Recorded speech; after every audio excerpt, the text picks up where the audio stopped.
ఏడు రంగుల వాన రెండు కళ్ళల్లోన కారణం ఎవరంటే అక్షరాల నువ్వే.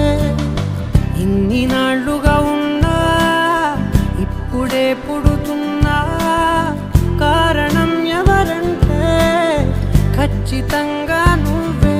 మబ్బుని మెరుపుని కలిపిన వానల్లే పెదవికి నవ్వుకి పరిచయం నీ వల్లే.